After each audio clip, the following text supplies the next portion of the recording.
Me Ya. pongo a hablar. Ya, disculpe, ahí está. Pasé el poder. Ya, ahora sí. Ahí está grabando. Listo. Entonces, bueno, bueno, todos estos jóvenes que no se conocían, en su historia, ya les voy a contar metodológicamente cómo llegó a eso, en su historia todos tienen violaciones a los derechos humanos en su familia. Un tío torturado, un tío abuelo detenido desaparecido, una abuela presa política, en fin, diferente, un papá exonerado y que tiene que arrancar después de ser exonerado a Argentina, 2 o 3 papás que no pudieron terminar sus estudios universitarios, ¿no es cierto? Porque son expulsados, exonerados de la universidad como estudiantes, ¿no es cierto? En dictadura hay mucha persecución a los estudiantes universitarios y que nunca logran volver a la universidad y que es algo que arrastran hasta el día de hoy. Por eso ven en sus hijos la necesidad de que sus hijos sean estudiantes universitarios y profesionales.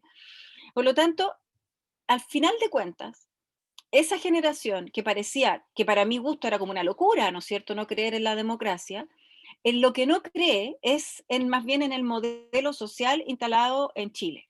No cree en la democracia neoliberal, que ha sido sumamente extractivista. La mayoría de estos cabros son veganos, vegetarianos, no, digamos, han estado en peleas por rescatar el agua, en fin. Eh, Esa es una cosa, no creen en esta democracia que significó que, no sé, pues que Pinochet llegara al Senado en un momento, ¿no? No creen en esta democracia en donde no hubo suficiente justicia frente a las violaciones de los derechos humanos, no creen en esta democracia que no devolvió los derechos sociales perdidos en dictadura, como por ejemplo en el caso de sus padres, ¿verdad? La educación gratuita nunca más existió en Chile, ¿no? Yo soy de una familia en que mis padres estudiaron en la universidad porque era gratis, si no, seguramente no habrían podido hacerlo. Por lo tanto,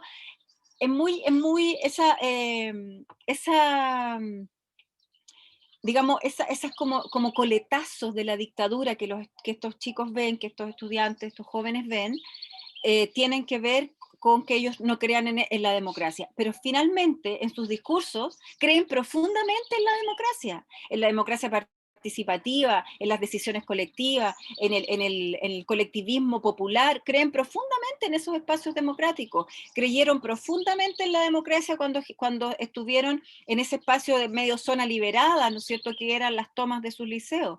En lo que no creen es en la democracia neoliberal, que yo creo que el país en sí mismo hasta aquí no le había dado como un nombre, ¿no? Pero tampoco cree mucho. Digamos, cuando la gente decía yo no creo en nada, lo que no creía justamente era en la democracia neoliberal. Y también creen profundamente en una escuela democrática y no creen bajo ningún punto de vista en los partidos políticos tradicionales. Entonces ahí a mí me aparece una nueva categoría que yo no tenía pensada para nada, que es las nuevas militancias, ¿no? Estos estudiantes que vinculados políticamente en sus liceos, continúan vinculados políticamente en la universidad y sus militancias son extra partidos políticos tradicionales. Incluso 2 de ellos en el liceo son militantes de la Juventud Comunista y tienen serias, digamos, disputas en torno a la libertad personal y algunas cosas que los hacen después participar más bien de colectivos. Entonces son todos estudiantes que participan de colectivos populares, feministas. Hay una chica que incluso participa en un colectivo trans, porque ella no es transgénero, pero sí su pareja, y su pareja está haciendo el tránsito, por lo tanto, en fin, se han vinculado con eso. Entonces, esa es como la historia. Ya esa es como la historia a nivel general. Es una historia bien interesante en el sentido de conocer y reconocer a ese sujeto colectivo que forma parte de un proceso social, ¿no? Y de cómo yo voy entendiendo, que no lo entendía desde el principio, yo voy entendiendo que para comprender los procesos sociales hay que conocer a los protagonistas en sus individualidades. Entonces, en un principio, yo digo, bueno, entonces me voy a meter en esas individualidades a partir de las trayectorias de vida. Pero a poco andar me doy cuenta que la trayectoria de vida todavía mantiene cierta, no quiero ser injusta ni drástica tampoco, cierta lógica positivista desde de esta historia que es lineal, ¿no? Porque cuando yo me voy metiendo en los conceptos de juventud y de biografía, me doy cuenta que aquí no hay una linealidad posible, es decir, yo rompo, no porque se me ocurra a mí, sino porque obviamente en los seminarios que participé, las cosas que leí, en fin, mi profesor guía me orientó muchísimo, el gran Paulo Carrano, pero muy, muy agradecida de su labor. Entonces me doy cuenta que tampoco la juventud es lineal. O sea, yo no puedo decir soy joven desde los 13 hasta los 29 años, sino que me doy cuenta que la juventud es una situación de vida, un sentimiento vital, ¿no? Y donde no haya a lo mejor una edad establecida, podría ser que esa juventud se rompa, ese concepto de juventud se rompa en ti cuando dejas de sentirte joven, por ejemplo, ¿no? ¿Y cuándo dejas de sentirte joven? Cuando tienes, por ejemplo, a otro joven dependiendo de ti, ¿ya? Por ejemplo, ¿no? Yo tengo un adolescente dependiendo de mí y me siento muy joven, pero obviamente no tengo la juventud de los cabros que saltaron los torniquetes del año pasado, porque es otra forma de acercamiento a la juventud.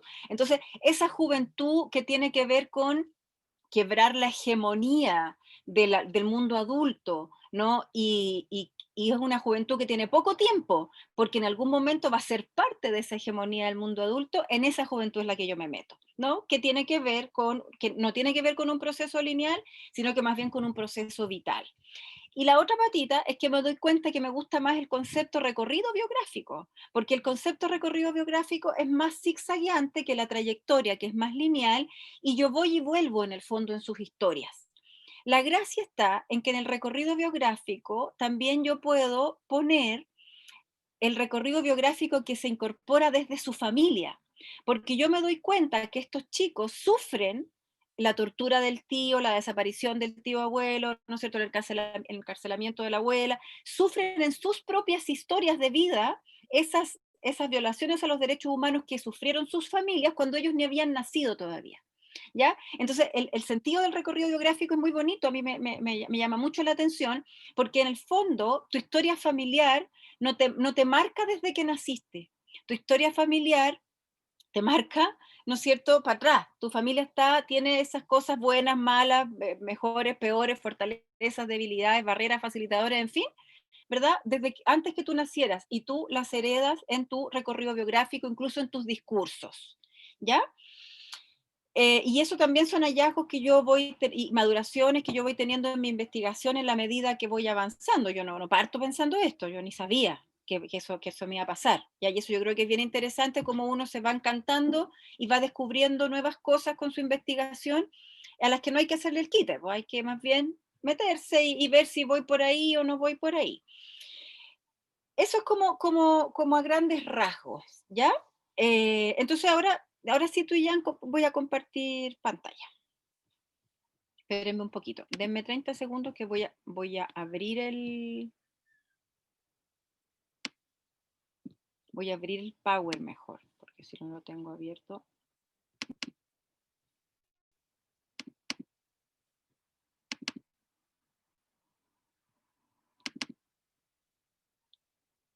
Ya, ahí lo abrí. ¿Puedo compartir tú ya? Sí, sí, sí. Ya. Chute, ¿cómo se comparte aquí? Share screen. Abajo ahí habría un. Sí. Sí, no, sí, pero me sale como. Ah, acá está. Este debe ser. A ver.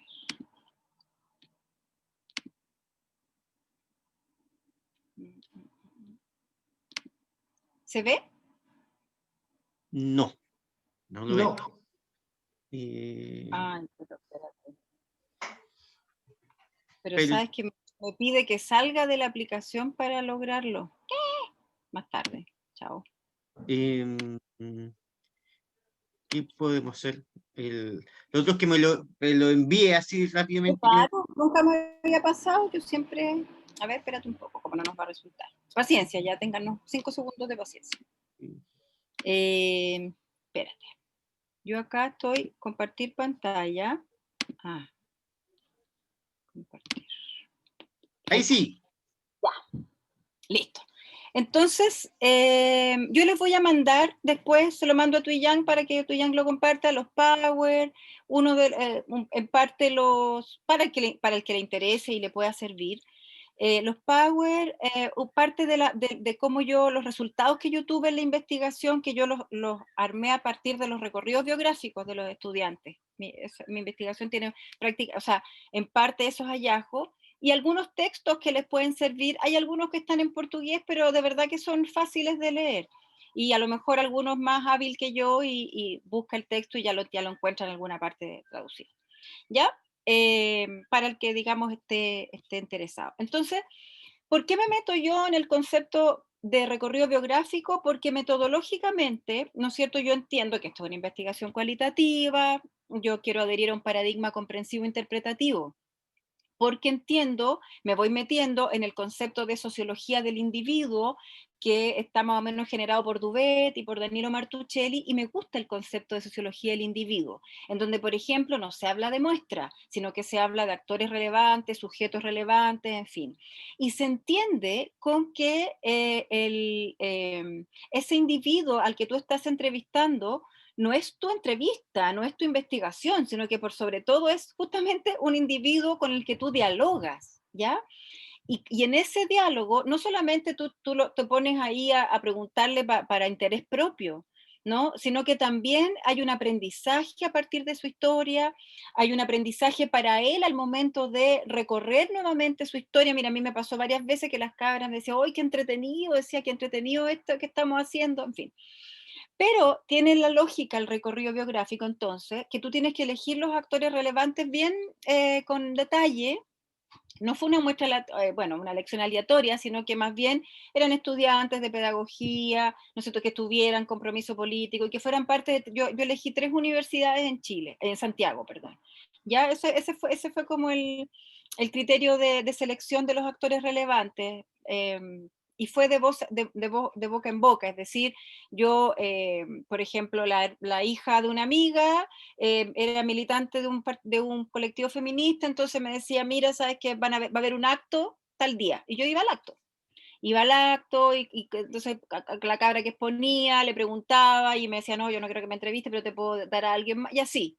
Fue bien interesante eso, porque fui a los actos, fui a las charlas, me trataron mal algunas, otros me trataron bien, desconfianza de hoy tú de dónde vienes, pero ¿por qué me quieres entrevistar? Y esa relación yo creo que era lo que a mí me gustó en torno al concepto de sociología del individuo. Y lo otro que me pasó es que justamente cuando yo fui a hacer mi doctorado, mi profesor investigador se había ganado un fondo muy importante en Brasil y me invita a ser co-investigadora con él. Y resulta que entonces yo me meto con él en el concepto de las entrevistas de recorridos biográficos desde la sociología del individuo y me doy cuenta que me rompe todo el esquema que yo tenía, porque antes era como el investigador entrevistando y él, entonces en una de las entrevistas, estamos entrevistando a cabras a jóvenes de favela, ¿no?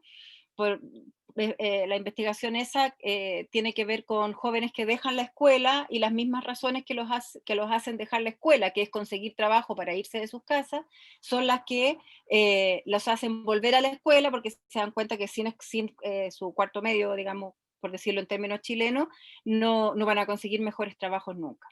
Entonces, una de las protagonistas las estamos entrevistando y era tal su historia de vida que yo empiezo a llorar, no me pude aguantar y empiezo a llorar. No amargamente, pero se me corrían las lágrimas. Y yo digo, la embarré como investigadora, no puedo hacerme parte así de esto, ¿dónde está mi objetividad? En fin. Y cuando yo le digo a mi profesor, que además era el director de la investigación, y me dice, está muy bien, me dijo que haya llorado, si era muy triste lo que ella estaba contando. O sea, yo no lloré porque él me dio vergüenza, me dijo, pero yo estaba a punto de ponerme a llorar también, será espantoso lo que ella estaba contando. Me dijo, y ahí él me dice, rompe por fin la lógica investigativa donde tú te pones desde fuera, sé parte de este recorrido que la persona te está, digamos, transmitiendo, te está contando. Ahora, eso no se logra en una entrevista. Por eso los actores relevantes son pocos, pero a cada uno aborda con ellos 3 o 4 entrevistas en profundidad. ¿ya? Eso es como parte de la pega que hay que tener presente, digamos, ¿no? Que es, y entonces a la cuarta, y ojo, y otra cosa que yo aprendí, pero eso lo aprendí no en la teoría, sino que viendo a mi profesor entrevistar, aprendí que les preguntan lo mismo. La primera entrevista, la segunda, va sobre los mismos temas, pero van saliendo profundidades, profundidades, ¿no es cierto? Y van contándote historia y la cercanía y ojalá sea en un espacio en la misma universidad, un espacio rico para ellos, sin apuro, no puede haber apuro en la entrevista. Si son 3 horas de conversación, son 3 horas de conversación que después hay que transcribir. En fin, es como el arte y la maña, en el fondo, como hay un autor que señala eso, el arte y la maña de entrevistar, ¿no? Porque lo que yo necesito cuando hago una tesis de recorrido biográfico es justamente lograr sacar ese recorrido biográfico, ¿ya? Entonces, lo que yo busco es la narrativa, ¿ya? No es, yo no diría que es una tesis de análisis de discurso. Yo no tuve, digamos, ni vinculaciones con Riquet, ¿no es cierto?, con el análisis de discurso más profundo, hermenéutico crítico, no, sino que yo justamente quería una cosa como vinculada al individuo que está ahí, pero a ese individuo colectivo. Porque recuerden lo que yo les señalaba al principio, lo que yo buscaba no es solamente entender el significado de la democracia que estos jóvenes tenían, ¿no? Si estos jóvenes estudiantes de pedagogía con compromiso político tenían, sino que yo también quería reconocer qué había pasado el 2011. Por supuesto que ahora, pero así, obviamente hay que hacer una investigación sobre, terminando en lo que estoy, pues, hay que hacer una investigación sobre los cabros que saltaron el torniquete el año pasado, cuáles son sus recorridos biográficos, cuál es su significado de la colectividad, de la democracia, ¿no? Bueno, entonces, ¿por qué? Porque vuelvo a lo que les dije al principio, para entender, yo me caso, digamos, con esa aseveración que hacen autores como Martuchelli y Duvet, para entender los procesos es importante entender a los individuos que participaron de esos procesos sociales. Porque también te pasa que, bueno, ¿y por qué habiendo tantos jóvenes, solo algunos se toman su liceo, solo algunos deciden saltar el torniquete, solo algunos deciden, ¿no? Porque son parte de esa generación. Y la respuesta al por qué lo hacen está en el recorrido biográfico. Ya, eso es como bien interesante, digamos, de irlo contrastando. Ya, entonces, como yo les señalaba, ¿no es cierto? El proceso social no se hace solo. El proceso social lo hacen los individuos que forman parte de ese proceso social. Y hay razones que hacen a ese individuo vincularse con ese proceso social. Por ejemplo, yo tengo uno de los estudiantes entrevistados, era un chico que era de una población en Puente Alto, y él decía, ¿no? Yo cuando, digamos, estaba en la pobla, ¿verdad? Para mí era lo importante era tomar el fin de semana, tenía polola, los pitos, qué sé yo, el copete, mi amigo, nada más. Pero cuando mis amigos deciden irse a los liceos del centro y a mí no me dejan, empiezo, digamos, como yo era hijo único, porque además salen esas cosas muy entretenidas, porque dice, bueno, yo soy hijo único, entonces a mí me crió mi mamá, mi abuela, decía, ¿sabes? Entonces yo soy inseguro, le echa la culpa a la mamá y la abuela por ser inseguro, entonces yo soy inseguro porque si me crió mi mamá y mi abuela, pues imagínate, y sin hermanos, decía, le da la lógica, ¿no es cierto?, del que tener un hermano te hace un poco quebrar el quehacer, ¿no es cierto?, tan solitario, ¿no? De este hijo único, él así lo arma, lo construye. Entonces, cuando él ve que sus amigos se están yendo a los liceos del centro y a él no lo dejan, tranza con su mamá y su abuela para irse al Confederación Suiza.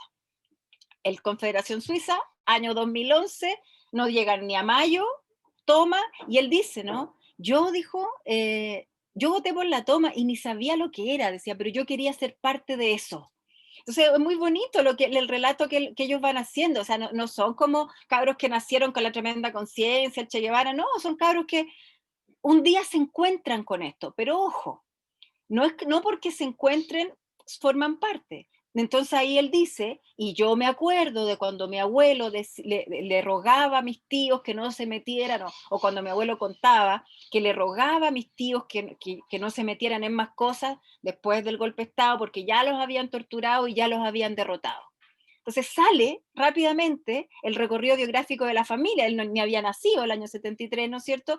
Y entonces sale la figura del tío torturado. Y entonces dice, pero a mí no me van a derrotar. O sea, hay toda un quehacer, ¿no es cierto? Social, humano, individual, familiar, ¿no es cierto? De estas heridas generacionales que se heredan, ¿no? De generación en generación en la familia, que aparece. Entonces ahí yo, con situaciones como esa, yo me empiezo a dar cuenta que efectivamente el recorrido biográfico no es solamente lo que a ti como individuo te pasa, sino que también los recorridos biográficos que te rodean más fuertemente también se incorporan. Entonces, bueno, ese recorrido gráfico que se incorpora, ¿no? Es lo que hace finalmente que este individuo lo determina en parte, ¿no es cierto? Eh, y hace, ¿no es cierto?, que este individuo se haga parte de esta acción social colectiva. Puede ser diferente, en este caso es esta acción social concreta, ¿no es cierto?, a la que se hace parte. Y además interesante, ¿verdad?, conocer qué les pasa a ellos porque ellos no vuelven a ser los mismos. Eso es muy importante también en todas las narrativas, en el fondo, después de la escuela, este cabro, por ejemplo, yo soy hijo único, pero después que nos tomamos el liceo, yo tuve otros hermanos. Los cabros que se quedaron adentro, que resistimos, que nos sacaron la mugre, digamos, la policía para desalojarnos, porque la mayoría también ha sufrido duros golpes de parte de la policía, han estado detenidos, qué sé yo, eh, porque es la realidad que tenemos en Chile con la juventud militante, ¿verdad? Em, ellos construyen esta otra comunidad y ahí surge otra figura que yo tampoco tenía ni pensada, que es la reterritorialidad. Es decir, yo vivía en este territorio, me hice parte de este otro territorio que me tomé e internamente vivencié una situación de democracia en donde había horarios, había reglas, había votaciones, había asamblea, en fin, y este espacio lo convertí en mi espacio, ¿no? Y aparece así el concepto de reterritorialidad también, que es muy bonito. Eh, en fin, bueno, y entonces este recorrido biográfico hace, ¿no es cierto?, que la persona, el individuo tome decisiones. Es decir, no es que el cabro se levante en la mañana y diga, hoy yo voy a saltar el torniquete hoy día, o hoy día me tomo el colegio, de puro malo que soy, o de puro rebelde me tomo el colegio. No, hay todo un recorrido biográfico para atrás que, eh, que justifica en parte tu acción, que construye, tú estás puesto frente a un momento histórico y tú puedes dar el paso o retroceder. Bueno, estos chicos deciden dar el paso y ser parte de ese momento histórico, pero no es porque sí, ninguno es porque sí. Todo es porque parte del recorrido biográfico que tienen los condujo hasta allá, ¿no? Y en gran medida en estos estudiantes que yo entrevisté entre 3 y 4 veces a cada uno, algunos ya no me resultó a la cuarta porque eran chicos súper ocupados, entonces de verdad que fueron muy amables ya de aceptar ser entrevistados 3 veces. Bueno, para el tema del recorrido biográfico, hay otro elemento más que es, digamos, formante, que tiene que ver con el concepto de significado, ¿ya? Y por eso en la investigación yo la centro en reconocer el significado que circula entre jóvenes estudiantes de pedagogía con compromiso político, el significado de la democracia. Y por eso yo le pongo a mi seminario, a mi tesis de grado, le pongo ese fueguito en el cuerpo. Así se llama. Porque resulta que en los diálogos con los estudiantes, muchos de ellos decían, no, porque yo tengo ese fueguito, si tienes ese fueguito, entonces mi tesis termina llamándose ese fueguito en el cuerpo. Ya, porque efectivamente, ¿verdad? Estos cabros como que tienen una mecha ahí prendida y que hay alguna acción, ¿no es cierto?, colectiva que hace que esa mecha vaya como explotando. Entonces, un elemento importante del recorrido biográfico es la llegada al concepto de significado, ¿no? Porque el significado tú no lo construyes de la nada, el significado requiere un recorrido. Entonces, por eso yo decido que al meterme en recorridos biográficos, lo que yo busco es el significado que estos chicos tienen o estos jóvenes, ¿no es cierto?, tienen. Y entonces ese recorrido biográfico en el zigzagueo de la propia vida, ¿no es cierto?, y de lo que significa, va construyendo significado y a la vez reconstruye la propia biografía, ¿no? Porque tú vas para allá, tomas una decisión, entonces sigues para allá, tomas otra decisión y vas para allá y retrocedes, en fin. Pero además, en esos recorridos biográficos, no estás solo.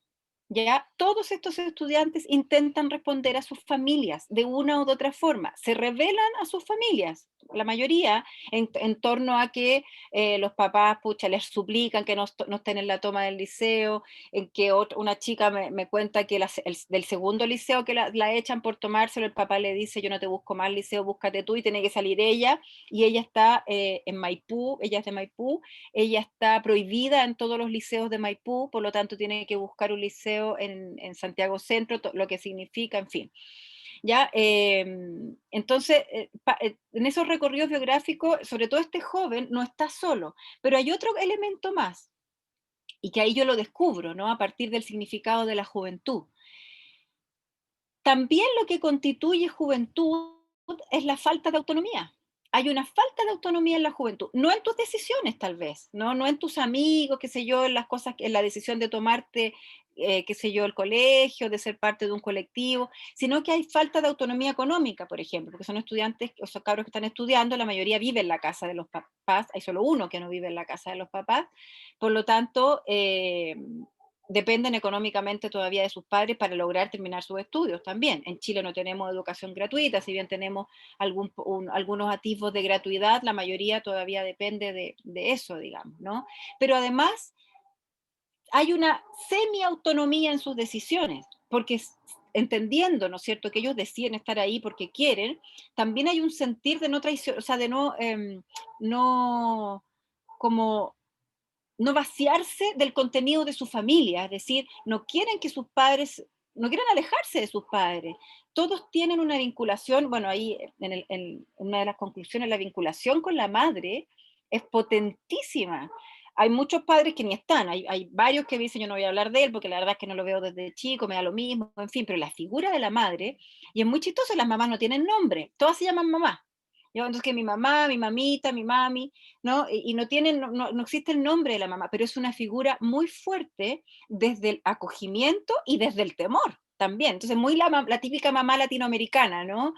Presente, pero dura a la vez, ¿verdad? En fin. Entonces, esa parte del recorrido biográfico también es interesante porque no hay autonomía emocional de las madres. O sea, si la mamá les dice, no, yo no quiero que tú participes, van a participar igual por sus convicciones, porque además otra categoría que a mí me aparece es el compromiso necesario. Para ellos es necesario lo que están haciendo, el país lo necesita, no solamente ellos, ¿no? Sin embargo, hay sufrimiento de parte de ellos de que sus madres, de separarse de la figura de la madre. La mayoría termina doblegando a las madres y las madres terminan aceptando lo que ellos hacen. Ya una me decía, mi mamá un día me trató hasta de terrorista, ahora nos acordamos de eso y nos reímos, nos acordamos de esa pelea y nos reímos, ¿ya? Y los padres que están presentes, porque no todos, como yo decía, no todos están presentes, los padres que están presentes, la mayoría de los padres como muy participa, yo quise hacer eso cuando joven y no pude porque era muy chico, yo estuve en dictadura, a ti te toca ahora, en fin. Hay esos roles muy bien marcados que me llamaron muchísimo la atención. Bueno, entonces esta biografía, la idea es que vaya apareciendo desde la evocación del propio individuo, es decir, yo escuchaba, me reía, me emocionaba, ¿no es cierto? Conversábamos, pero la idea es como que este recorrido biográfico vaya saliendo a partir de ellos mismos, ¿no? Porque es su historia de vida, ¿no? Porque definitivamente es su historia de vida y ellos, la coherencia de esa historia de vida la tienen ellos, no yo. Yo estoy escuchando y la rearmaré, ¿no? ¿no? Y el producto de rearmarla es muy entretenido también, rearmar esas historias de vida.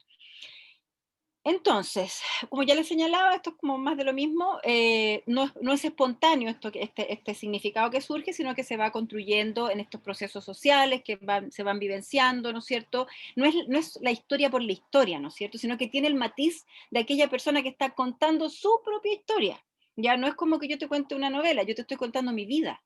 Y entonces esa responsabilidad de la escucha de la vida del otro es lo que hace muy entretenido el meterse en los recorridos biográficos. Esa es la narrativa, yo te cuento mi vida aquí. Y además entender que esa vida que están contando no se construye sola, sino que, como decíamos, se construye desde la herencia, desde el quehacer de la familia, desde el hacer conjunto, bueno, porque esa es la otra patita. Ellos tienen su familia, ¿no es cierto? Una familia, como yo les señalaba, muy latinoamericana, por llamarlo de alguna forma, pero tienen esta otra familia, que es la familia de su generación, del compañero, la compañera que es militante en estos colectivos, ¿no es cierto?, alejado de los partidos políticos, del que estuvo preso contigo el día que nos tomaron a todos presos, del que estuvo dentro de la toma. Entonces construyen esa como familia urbana, familia social, ¿no es cierto?, familia colectiva, a la que le dan un valor fundamental y de la que demandan compromiso también. O sea, tampoco es como estamos juntos aquí y yo me comprometo y bueno, si tú no te quieres comprometer, no, hay una exigencia, ¿no es cierto? También esta otra familia colectiva de participación. Y además hay otra cosa bien interesante, que bueno, me adelanto un poco, pero el recorrido biográfico es proyectivo también, ¿no? Ya, yo te estoy contando mi vida, pero también te proyecto hacia dónde creo que va. Todos estos estudiantes se evidencian como profesores democráticos, digamos cuando ya sean profesores titulados, como profesores democráticos, pero además todos ellos se vinculan como militantes para siempre. O sea, una cabra me decía, esto no es un hobby, esto es mi vida, me decía, ¿cachai? Otro decía, yo voy a continuar con la militancia hasta que ya me muera, decía, porque además decía, creo que yo tengo que transmitir esto en la sala de clase.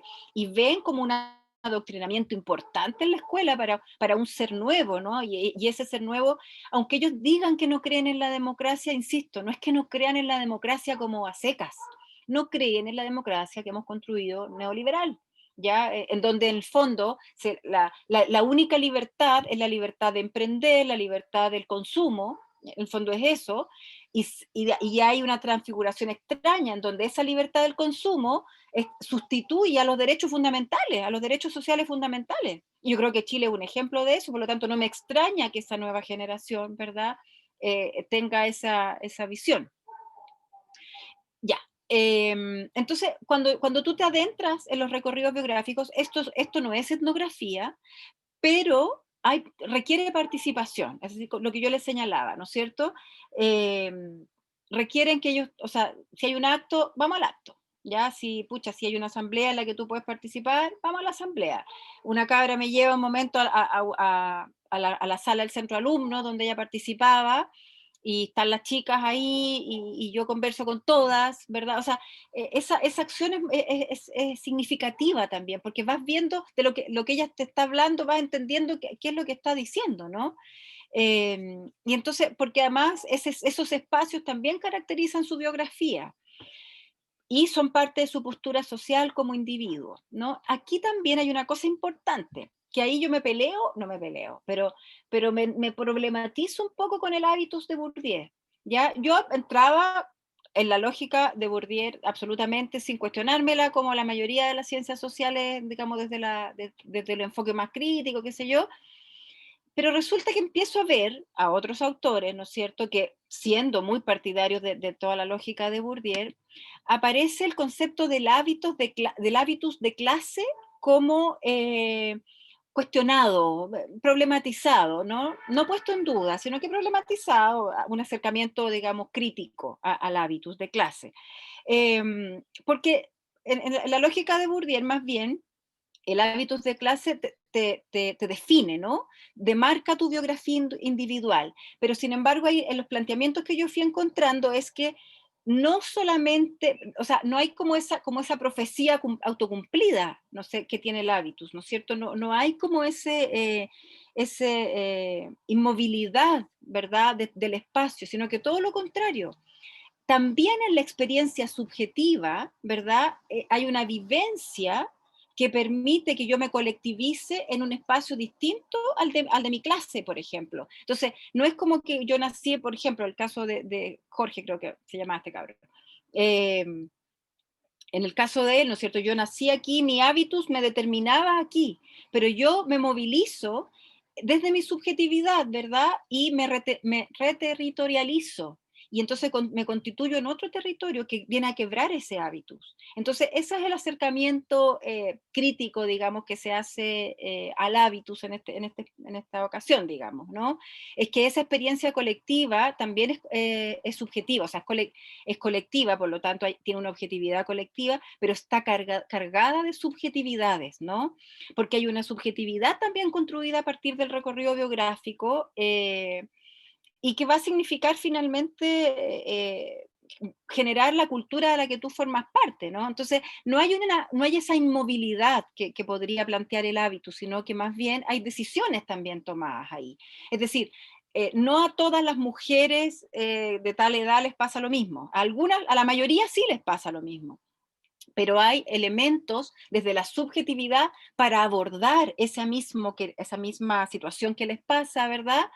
Que hace que el recorrido biográfico sea desde el individuo y no 100% colectivo. En fin, ¿qué más? Eso, bueno, eso es como hasta aquí, digamos, el quehacer desde la historia de vida en sí, ¿no? Del recorrido biográfico, como historia de vida, ¿no? Eh, y otra cosa importante, al abordarlo desde la juventud, también yo me doy cuenta que hay una intención profunda de ese individuo en alcanzar la autonomía para realmente constituirse como individuo. Entonces, también mi resultado es que estos son individuos en formación, ¿no? Porque en el fondo lo que se busca en distintos elementos, desde la propia existencia y desde la colectividad, lo que se busca más bien es la búsqueda de la autonomía. Eso buscan estos jóvenes, ¿no? Desde su colectividad es la autonomía en la vida. Y bueno, y todos tienen una profunda convicción de un mundo mejor, ¿no? O sea, eso sin duda. La otra cosa importante que me aparece, que yo tampoco la había ni pensado, es el concepto de pruebas comunes, ¿no? Todos estos estudiantes han vivido socialmente pruebas comunes, ¿no es cierto?, que son parte de este colectivo, ¿no? Pero la forma en que tú abordas esa prueba común tiene que ver con tu propio proceso de individuación. Por lo tanto, hay una forma, si bien hay colectividad para esta prueba común, también hay una subjetividad muy marcada al momento de abordar esta prueba común. Y ese es tu recorrido biográfico, es decir, tú tienes ahí todo un quehacer común, pero tienes un quehacer subjetivo. Y esta conjunción tan bonita, tan hermosa que se constituye en eso es lo que construye finalmente tu recorrido biográfico, ¿no? Y las pruebas sociales están ahí, sobre todo en Latinoamérica, ¿verdad? Bueno, no solamente en Latinoamérica, pero desde esta perspectiva que yo trataba de explicarme el proceso del 2011, por supuesto que desde una perspectiva latinoamericana, ¿verdad? Y desde las democracias vividas en Latinoamérica hacen todo sentido, ¿no? Y porque estos jóvenes finalmente lo que buscan, en esa democracia que buscan esa democracia que no es la que han encontrado hasta aquí, es la libertad, la emancipación, ¿no es cierto? O sea, son todos procesos emancipatorios para conseguir la autonomía. Esa es la primera patita, si no les aburrí mucho. Abro ahí las preguntas para que conversemos un rato, pues, chiquillos, no voy a hablar todo el rato yo. ¿Les parece, tú y Jan, que deje de compartir? Chute, ¿cómo dejo de compartir? No sé. Ya, ahí debería ser. Es, No. mira, aquí parece que yo tengo control de eso. Tienes control. Chuta, Sí, ya. puedo Ya, hacer que el participante deje de compartir, me ya. decía. ¿Ya? Y de ¿Sí? hecho ¿Tú creo que puedes? funcionó. Eh, Parece que ya no estoy compartiendo. no, pues, ahí por lo menos ya, ahí está. Ya. Entonces, primera patita de conversa para meternos después en qué instrumento vamos a utilizar para lograr hacer este recorrido biográfico lo más certero posible, ¿no? Lo más real posible, porque no es tan fácil si no haces etnografía, ¿no es cierto?, meterte en la vida en el fondo te estás metiendo en la vida de las personas, Y tienes que tener material al momento de llegar a este término metodológico, ¿no? De hacer el recorrido biográfico, tienes que tener material suficiente para hacer el recorrido biográfico de la persona, ¿no? Porque si no tienes material suficiente es como una pincelada, tú tienes que buscar ahí en su historia, introducirte, preguntarle, repreguntarle, juntarte una vez, juntarte otra. Se requiere paciencia, se requiere habilidad y también en ese sentido de irte ganando ahí un poquito la confianza, ¿no? Eso, preguntas, ahí abro lo que quieran o agregar, críticas, todo bienvenido. Ya. Uy, a ver, mientras, no sé si hay, pueden levantar la mano así nomás o con el mecanismo de levantar la mano de Zoom. Mientras, no sé, se ocurren una pregunta. Mañana, si acaso, va a estar también otra profesora que se llama Marcela también, Marcela Pablaza Santi, que es de la Universidad Austral, ¿ya? Y que tiene un fondo sobre efectos de la intervención social en las políticas educativas, ¿ya? Y es un poco lo que nos va a presentar, y bueno, yo sé que es como complicado los sábados, pero hay algunos temas que son muy consonantes con los que estaba planteando Marcela también, respecto como del, del sujeto estudiante, y las transformaciones, en este caso lo que está como ahora abordando es del 2010 en adelante, un poco qué ha pasado en este tanto, porque también, o sea, eh, aparecen otro tipo de sujetos. Bueno, pero eso a modo casi de comercial. No sé si hay intervenciones, yo tengo un montón de notas también, pero... Creo que Estela estaba levantando la mano. Estela, por favor. Sí, primero sobre los conceptos clave que tú trabajaste, yo quisiera que volvieras sobre el tema de la juventud. Bourdieu decía que la juventud es solo una palabra, ¿cierto? Tú, a ver, ¿levantaste tu propio concepto de juventud o lo construiste sobre la base de algunos autores significativos? Eso primero que todo. Porque hay bastantes discusiones sobre ser joven. O sea, Mick Jagger es joven y tiene 80 años. ¿Ya? Según algunas acepciones o lecturas que se dan sobre la juventud. Lo otro, porque a mí me pareció súper interesante la decisión de utilizar metodológicamente la cuestión de actores relevantes en vez de hablar de muestras.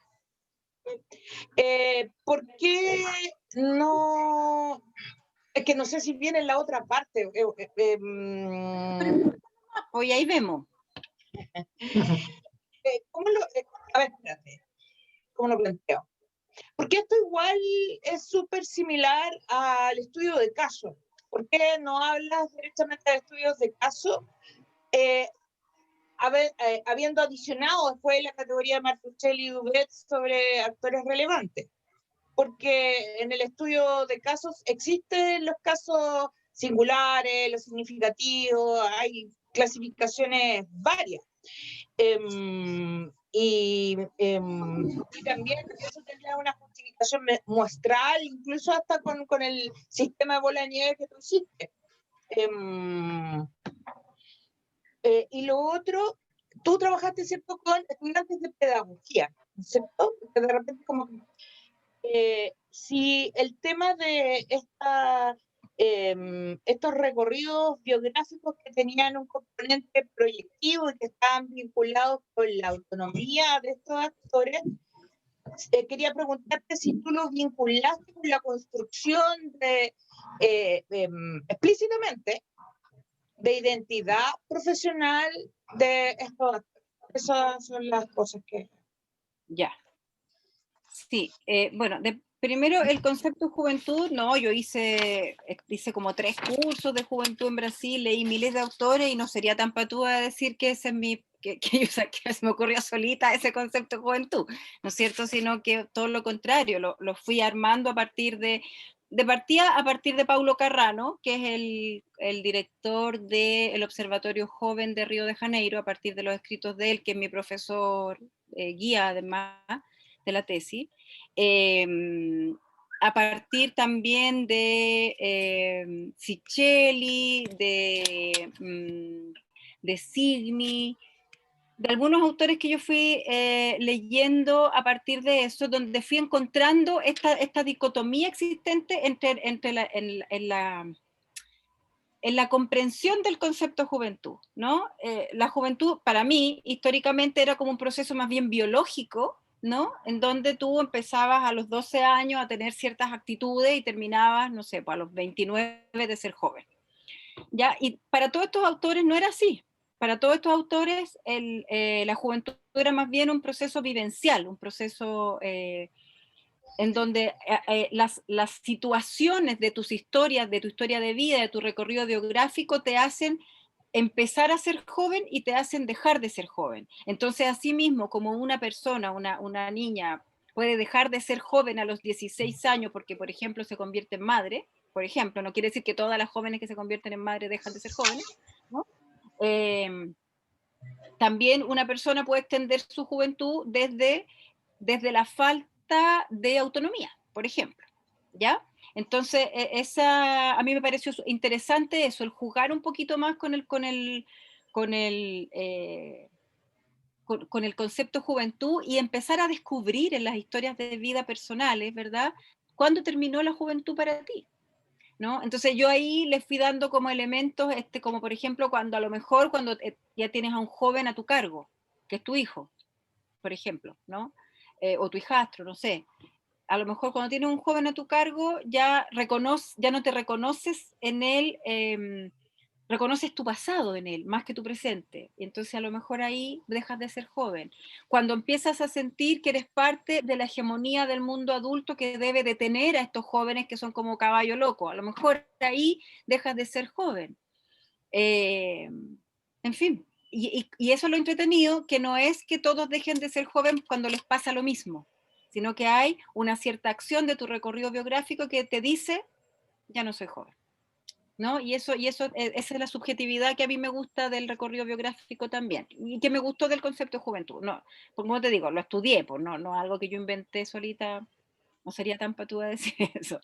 ¿Por qué no estudio de caso? Mira, no me lo planteé nunca como estudio de caso, más que nada porque entendí que las lógicas iban a ser distintas. ¿En qué sentido? Distintas, que tenían distintas fundaciones, que eran distintos recorridos biográficos en sí, que eran distintas vinculaciones políticas, porque habiendo unos estudiantes que tenían digamos, políticamente eran más duros, ¿no es cierto? Había uno que su colectivo se llamaba La Mecha, ya que era por la mecha de las Molotov, pero habían otros que solamente se habían involucrado en la junta de vecinos de su barrio y después habían ganado la presidencia del centro de alumnos de su facultad, por ejemplo, o de su carrera, ¿ya? Por lo tanto, el acercamiento a ese compromiso político era bien diferente. Así que, la verdad, nunca me lo planteé como estudio caso, ahora que me lo preguntan, me lo respondo así. Y entonces, tu última pregunta tenía que ver con la identidad, Estela. ¿Me la puedes repetir? ¿Me puedes repetir la pregunta? Tú habías planteado que los recorridos biográficos tenían también una ligación con lo proyectivo, desde la autonomía de los actores relevantes, Sí. ¿cierto? La docente me preguntabas tú, ¿verdad? Y a mí me interesaba porque esos actores eran estudiantes de pedagogía, como hacías el nexo con la construcción de identidad profesional, docente, o si no se hizo. Sí. ¿O cómo se ligaba ese pedagogía? Sí, proyecto es buena esa pregunta. con el proyecto profesional? Ajá, es buena esa pregunta, yo me la hice harto también. En fondo, ¿por qué tienen que ser estudiantes de pedagogía? Mira, mi razón fue, la identidad docente apareció en ellos sola, y la identidad estaba en que ellos iban a ser profesores distintos a los que ellos tuvieron, ¿no es cierto? De colegio, ¿no? Algunos valoraban mucho a los profesores universitarios.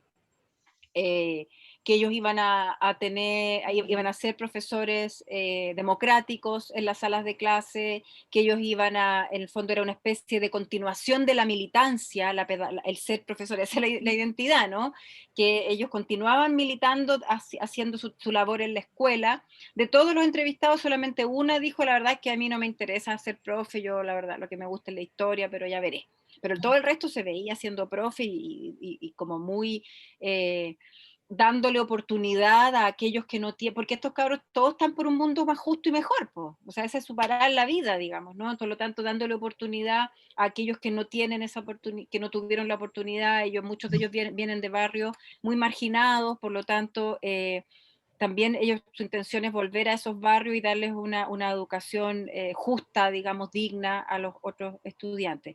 Entonces la identidad docente, más que yo la buscara, fue saliendo sola al respecto. Sí, mi vinculación inicial con la pedagogía es que yo entendí, lo pongo en mi problematización, entendí que teniendo un país como Chile, que tiene obligatoriedad en la educación, ¿no? Siendo un país con rasgos antidemocráticos marcadísimos, que creo que en procesos históricos como los que estamos viviendo vuelven a explotar.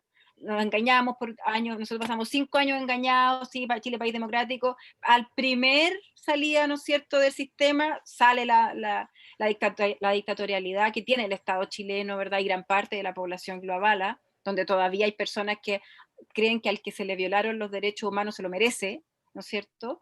Por lo tanto, mi pregunta era, siendo Chile, países como Chile, que tienen obligatoriedad en la educación, por lo tanto, toda la infancia y toda la juventud pasa por la escuela, ¿no será que sería interesante a partir de ahí generar el valor de la democracia, ¿no es cierto?, en las personas, en el ser social, ¿no es cierto?, en el ciudadano, también vinculado al concepto de ciudadanía, entendiendo que los niños del jardín infantil son ciudadanos y no son considerados como ciudadanos tampoco, ¿no? Por ahí lo agarré, por ahí era, me costó, eso sí, darle como, reconozco que esa parte es la que más me costó, diría yo. A veces decía, bueno, pero ¿dónde se me perdía la pedagogía? Pero los que lo rescataban eran los propios actores relevantes, los que me volvían a hablar de pedagogía eran ellos. Entonces esa parte era interesante también. Ahí yo decía, bueno, voy por buen camino, digamos, ¿no? Oye, de primero yo tengo que advertir que yo me muerdo la lengua para no hablar. Miguel tenía una pregunta también, y tengo la idea de que a lo mejor podríamos como recoger si hay más alguna inquietud, pregunta, y de ahí devolver la palabra y avanzar. Tenemos hasta las 5 para que vayamos como estudiando la hora. Eso, no sé, Miguel, por favor. 4:15. Sí. Sí, hola Marcela. No, más que nada como una reacción respecto de lo que escuché o lo que escuchamos. Porque igual lo que me surgió es lo siguiente, es como el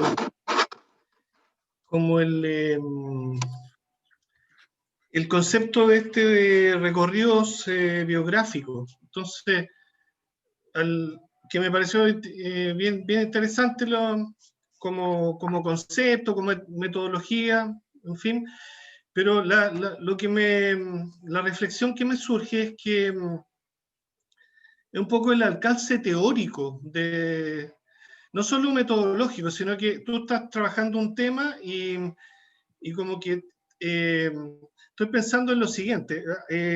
Entiendo que recorridos biográficos se refieren a procesos, ¿cierto?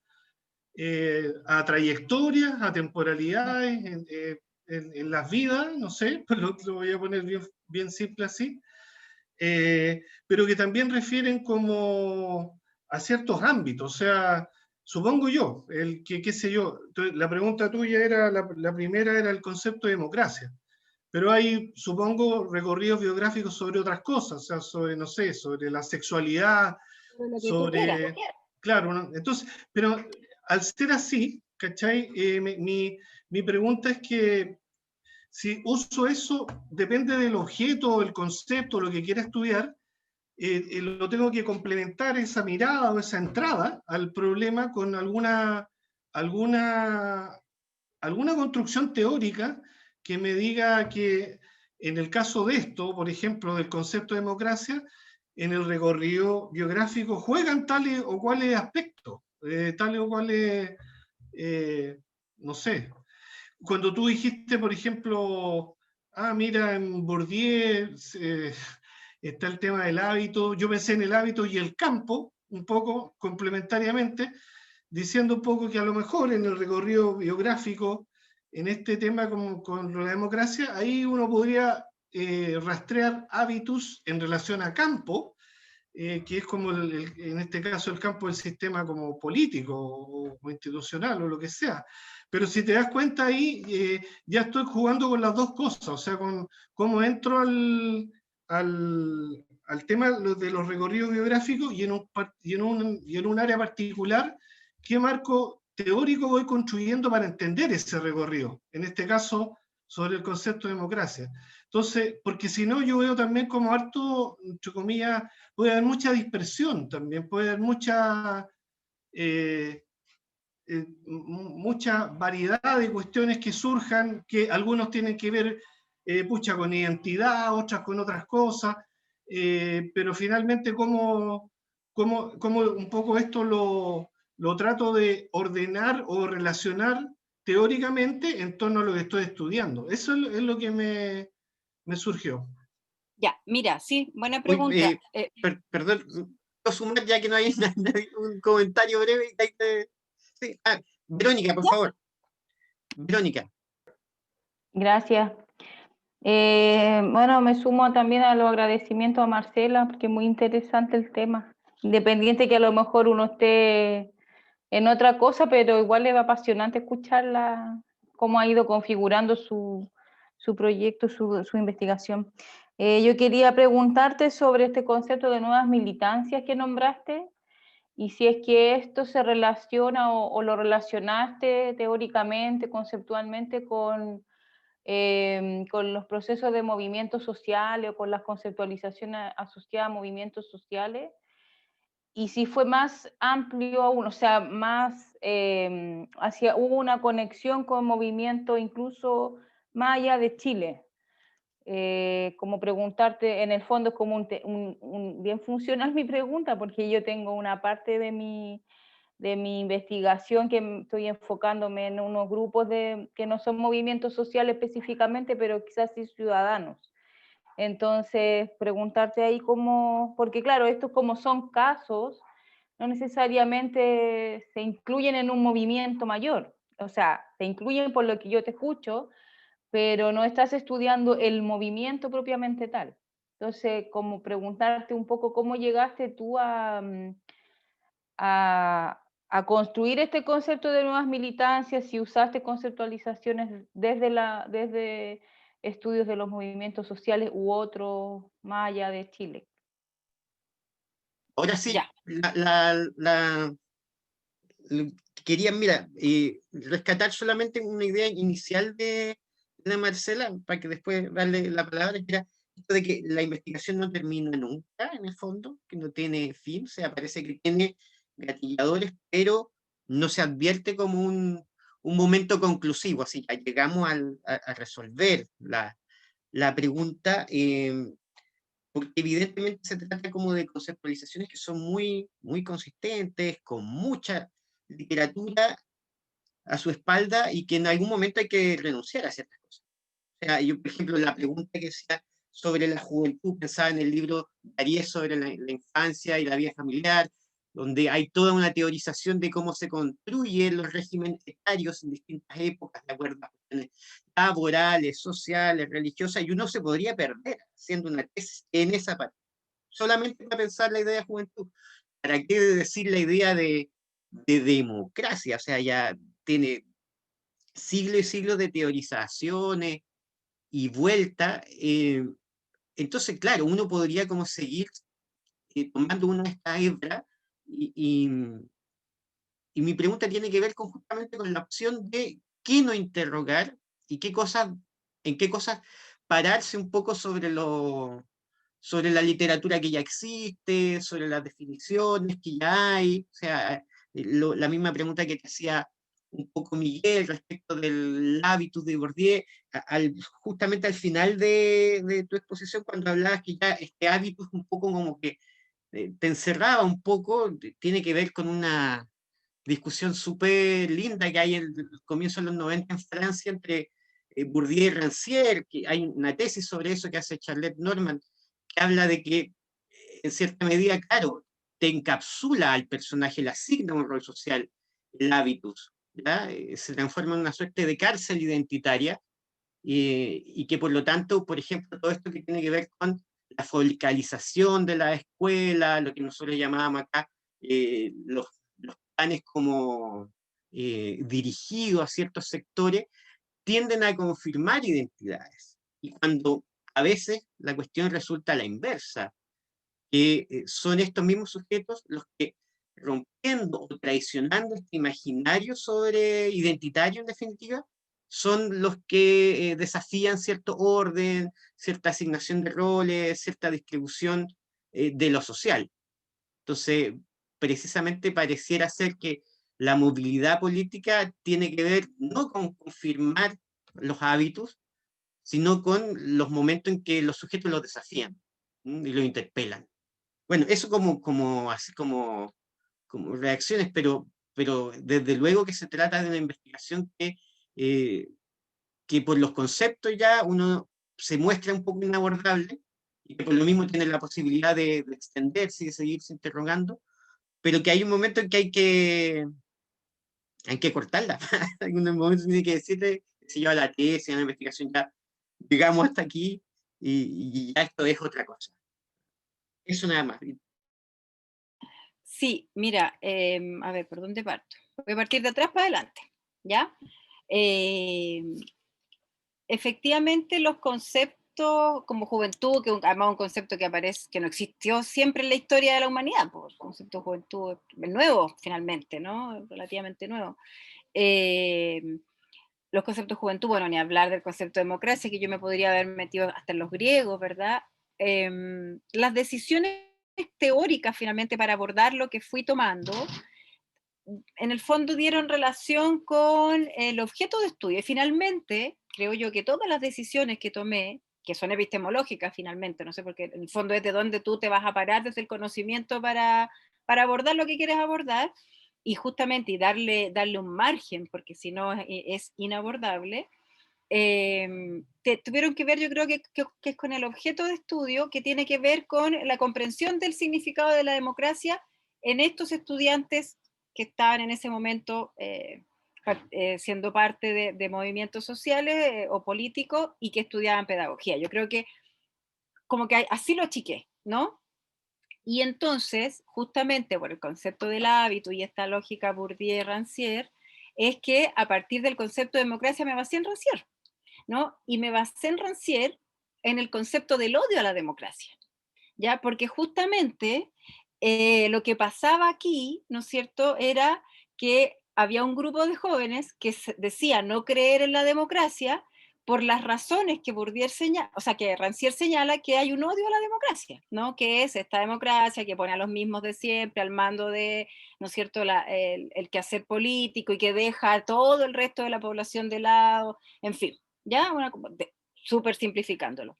Por lo tanto, es muy importante como esa parte, ¿no? Y entonces en eso me basé, porque efectivamente podría haber llegado hasta los griegos hablando de democracia, y a mí lo que me interesaba finalmente, más que el concepto, yo hago una interpretación de la democracia que tiene que ver con la participación social y la toma de decisiones políticas a partir de una distribución que el Estado puede hacer,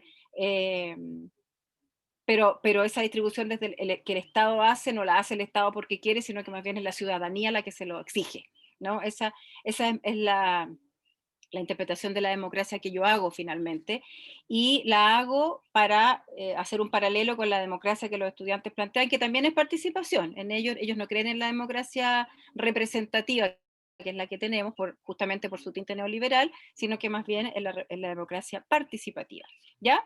Ahí hice como el corte, porque efectivamente era necesario ese corte. Bueno, y también en esa lógica, ¿verdad?, de romper el hábitus, que parece tan interesante, que igual yo sigo creyendo en el concepto de hábitus, pero creo también en el concepto de hábitus abordado críticamente, por llamarlo de alguna forma, ¿no? En esta ruptura que podría aparecer justamente desde Rancière como tal. Ya, y entonces la Vero preguntaba que el tema de las nuevas militancias. Mira, yo me encontré con una autora brasilera que es Ana Karina Brenner, que justamente ella hace una investigación larga en universidades, en jóvenes militantes de los partidos políticos tradicionales, ¿no? En universidades brasileras. Y una de sus conclusiones es que, bueno, obviamente la importancia que para el estudiante tiene y que como los espacios como la escuela, como la universidad, son espacios de militancia porque son espacios muy politizados y muy políticos, ¿no? Y además porque un estudiante en la universidad, los estudiantes de universidad quizás militan más que los estudiantes de colegios porque han logrado una mayor autonomía, en fin, ejemplos como eso, pero ella tiene una base en un autor que, pucha, no sé si lo voy a pronunciar bien, pero es Sawiki. Yo te puedo, Verónica, si tú quieres enviar el texto que tengo, que te podría ayudar, que justamente habla que en los últimos 20 o 30 años, ¿verdad? Lo que ha ido pasando es que el descrédito de los partidos políticos tradicionales, que cuando llegaron, que incluso los partidos políticos de izquierda, ¿no? Cuando llegan al Estado, no dudaron en violar los derechos humanos, ¿ya? Hacen que las nuevas generaciones sientan una profunda desconfianza y en un país como Chile, donde los partidos que históricamente se llamaron de izquierda no dudaron en ir a pedirle plata a Ponce Lerú para funcionar, ¿verdad? No me extraña que los jóvenes no confíen en ellos. Entonces, pero sin embargo, la interpretación política que muchos jóvenes hacen no es de como, yo voy a la calle solo. ¿Qué es lo que nosotros tenemos que reconocer? Porque eso es lo que está pasando, creo yo, en este último estallido social, sino que más bien de organización política. O sea, yo me organizo en mi barrio, en mi colectivo, qué sé yo, en fin, con mis amigos, y esa organización política se constituye en una nueva militancia, porque hay reconocimiento, porque hay disciplina, ¿verdad? Porque hay en el fondo, el sentirse representado por ese colectivo, pero esta nueva militancia no tiene un líder, como las antiguas militancias, ¿no es cierto?, que tenían el líder y para el resto de abajo un poquito le rendía pleitesía a ese líder. Es muy horizontal, los líderes son más naturales y se van compartiendo, ¿no es cierto? Tiene mucho más concepto de género, porque la antigua militancia es muy machista todavía, ¿verdad? Tiene mucho más concepto de género, estando al debe todavía con eso, pero además tiene esta lógica del colectivismo puro, o sea, que las decisiones las tomamos todas, nadie habla por nosotros, eh, eh, juntos decidimos, ¿verdad? Y si a mí esto no me gusta, yo me voy y armo otro colectivo, además también, o sea, no se me va la vida en este colectivo tampoco, ¿ya? Por lo tanto, ese concepto de nueva militancia, si tú bueno, y en Raúl Sarsuri, que es de esta universidad, también él tiene conceptos de nueva militancia que yo los encontré sumamente interesantes. Y en base a lo que preguntaba Miguel, cómo posicionarte, ¿no es cierto?, en la teoría de los recorridos biográficos desde el objeto de estudio, ¿no? Yo creo que tú puedes abordar los recorridos biográficos con la intencionalidad que quieras, ¿no? Pero yo creo que lo que me mandaba a mí era mi objeto de estudio, ¿no? El significado de la democracia. Pero lo que fue pasando, eso sí, es que con compromiso político, no era cualquier significado de la democracia, era este significado de la democracia, ¿no? Primero que yo lo abordé porque me encuentro con que los jóvenes de esa generación, con los que compartimos también procesos sociales, los profesores universitarios, porque también estuvimos en la calle el 2011 y también tuvimos un momento esa fue como otra revuelta, fue menos ciudadana, quizás fue más universitaria y secundaria, pero también fue una revuelta parecida a la del año pasado, ya con otros tintes, por supuesto, y con figuras como Camila Vallejo, con líderes, ¿no?, más establecidos a diferencia de ahora, ya, pero esos estudiantes señalaban no creer en la democracia, que eran los estudiantes con los que yo tenía vinculación, ¿no es cierto? Entonces, ese objeto de estudio es ese, ¿no es cierto? Ese significado. Pero lo que me pasa a mí, que cuando empiezo a meterme en el recorrido biográfico y a preguntarles por sus vidas, por sus identidades, por su quehacer, por sus colectivos, bla, bla, bla, me van apareciendo nuevas categorías de análisis. Y eso es lo que ocurre. Entonces me aparece el concepto de género, que yo no tenía ni pensado en ninguna parte. Me aparece el de las nuevas militancias, que tampoco yo no tenía reconocido, lo fui reconociendo ahí, tengo que meterme. Me aparece el de reterritorialidad también, ¿no? Que son conceptos que yo no tenía pensado. Porque yo, ¿qué hice? Mi planteamiento se basaba en ciertos ejes teóricos, significados, que era para mí los significados, ¿no es cierto? Democracia, compromiso político. Esos eran como juventud y compromiso político. Esos fueron los 4 ejes con que yo me organicé teóricamente, ¿no? Esa era como mi lógica teórica, y epistemológicamente eso fue lo que me definió finalmente. Pero las categorías que van apareciendo, que eran nativas en muchos casos, categorías, ¿no es cierto?, nativas más bien, llamarlo de alguna forma, no les pude hacer el quite, porque estaban ahí, estaban en los discursos, entonces tuve que incluirlas. Y fue interesante incluirlas también. Me llevó más tiempo, más estudio, más un momento que yo dije, ya no leo más, tuve que seguir leyendo, pero es parte de la historia. Eso.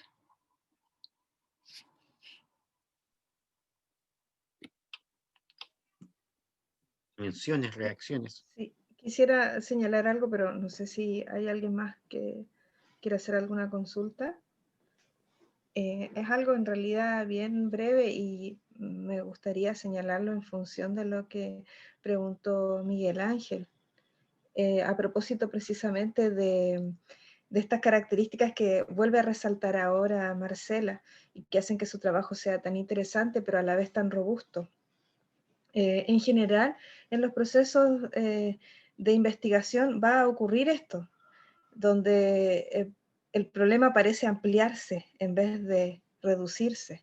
Pero la verdad es que mientras exista una categoría orientadora, categoría no en el sentido metodológico, sino que categoría en el sentido de grupo, de clase, de qué sé yo, escenario o hábitat inicial del investigador, todo lo que venga después es como una anidación del problema. Entonces lo que está ocurriendo con la investigación de Marcela, digo está porque parece que está viva aún, ¿no es cierto? Es una investigación que se ha dinamizado en el tiempo y ella la relata como algo que aún está presente, ¿sí?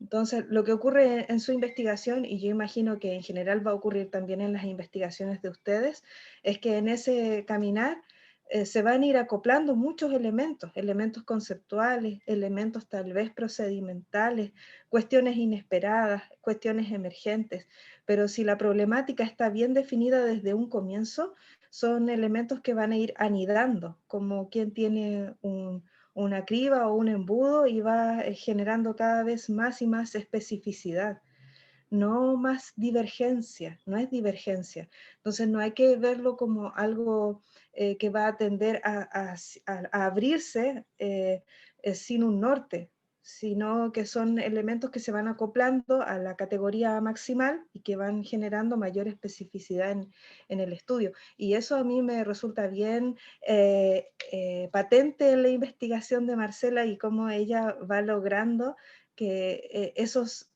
nuevos acoples, lo estoy diciendo de una manera burda porque en realidad no es algo que se adhiera simplemente, sino que hay toda una articulación mucho más dinámica, pero esos nuevos elementos que ella va encontrando en su andar, los logra articular metodológicamente. Entonces todos están al servicio de la problemática original, que está bastante bien definida. Entonces cuando en un comienzo piensa desde la noción de democracia, pero después desde la noción de juventud y después desde a lo mejor cuestiones de género, etc., esos otros emergentes que van surgiendo en el camino van siendo parte de un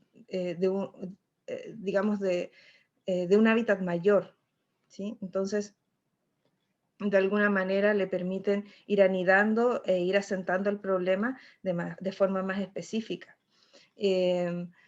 yo creo que eso es algo que uno tiene que asumir desde un comienzo, que va a pasar, y lo vamos a tener que enfrentar con bastante carácter, porque hay que saber manejarlo no como un elemento de entropía, no como algo caótico, todo lo contrario, sino como una cadena que va a ir permitiéndole al investigador lograr mayor y mayor centricidad en su problemática.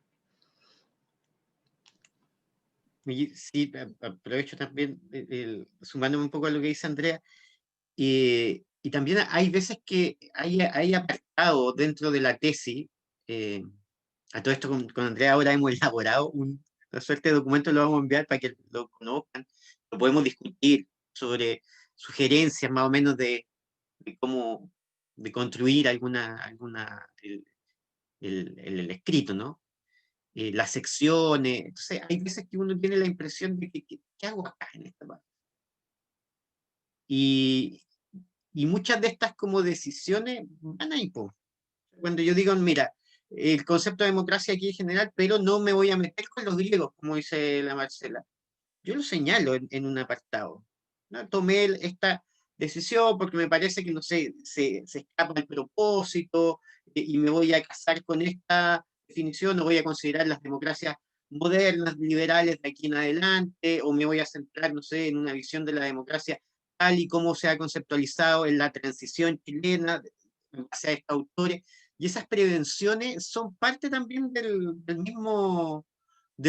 la misma tesis. ¿Mm? O sea, esa parte como del taller también se va incorporando de alguna manera en los escritos, incluso aquellas cuestiones que no se pudieron resolver. Yo creo que es bien importante como sincerarlo técnicamente, académicamente, al interior del escrito, esos obstáculos, las limitaciones, y a mí pasa esto, creo yo, no sé, en general, uno lee un libro, que para la tesis, se te olvida un poco de lo que leíste antes, bueno, ya está el final del libro, ya se te olvida un poco de lo que tenía ya antes, pero bueno, si uno tiene una cierta disciplina, hace anotaciones, y esas anotaciones, uno rescata fragmentos como para la tesis, pero lo que no se ocupa también tiene una utilidad, es como la parte B, así lo que no se vio de la tesis, y uno tiene que saber ocupar eso, como como para sustentar o solventar lo que sí efectivamente inserta en la tesis, lo que sí consigna, ¿ya? Pero que es una discusión bibliográfica que está ahí, o sea, tú tomaste una decisión de decir, esta parte la subrayé, esta parte me interesa porque se conecta con lo que yo estoy defendiendo aquí, en términos sobre todo teórico-bibliográficos,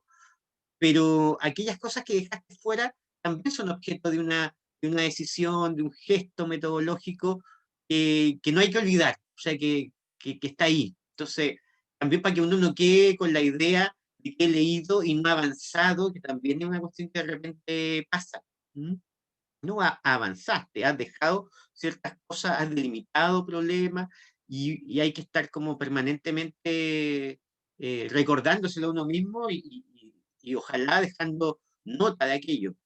Eso nada más como comentario. Oye, y otra cosa como muy, muy poco académica, que tu tema tiene que encantarte, porque pasas mucho tiempo sola con esta cosa. Pasas mucho tiempo sola con la tesis, y no es son 2 años escribiendo prácticamente, entonces te tiene que gustar, porque si no te gusta, no.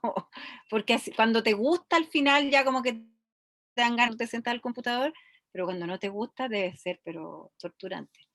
Pucha, mira, tú ya, yo no sé si alcanzamos, pero para contarles un poco más que para ver el PowerPoint, yo les mando el PowerPoint igual. ¿Cuál fue el instrumento que utilicé?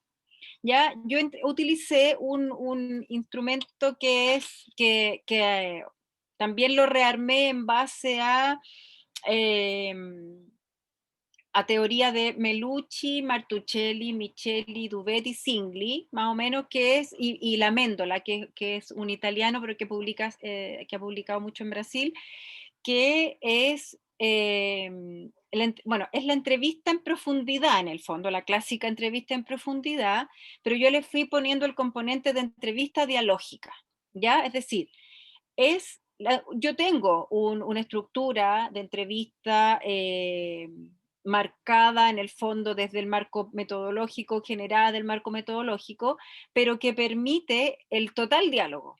Entonces, la idea no es solamente que sea como la entrevista, la típica entrevista académica en sí, sino que sea más bien una entrevista de un tú a un yo, un individuo con un otro que dialoga, ¿no? Lo más cercano posible. Y por eso es que era para mí necesario, para validar un poco, para reconocer un poco, participar de algunas de las acciones, ya sea políticas, sociales, que los estudiantes hacían. No con todos los conseguí, ¿no? Pero sobre todo con las cabras que estaban en el colectivo feminista, me invitaron a actividades que yo fui. Ya, yo ya estaba de vuelta haciendo el último año de la investigación acá, y como estaba con beca tenía, entre comillas, tiempo para ir, ¿no es cierto? No tenía horario de oficina, digamos. Por lo tanto, tuve la oportunidad de participar, me tocaron además el fin de las tomas feministas, entonces también tuve esa posibilidad de participar. Entonces, yo, esa entrevista, no llamar, o sea, no solamente vinculada como entrevista en profundidad, sino que con el concepto de entrevista dialógica, es lo que a mí me permitió tener el material suficiente como para darle cabida al recorrido biográfico. Entonces les quería yo mostrar, espérenme un poquito, les quería mostrar cómo queda un recorrido biográfico que es parte de los hallazgos de la investigación. Déjenme abrirlo primero. Me lo vuelvo aquí.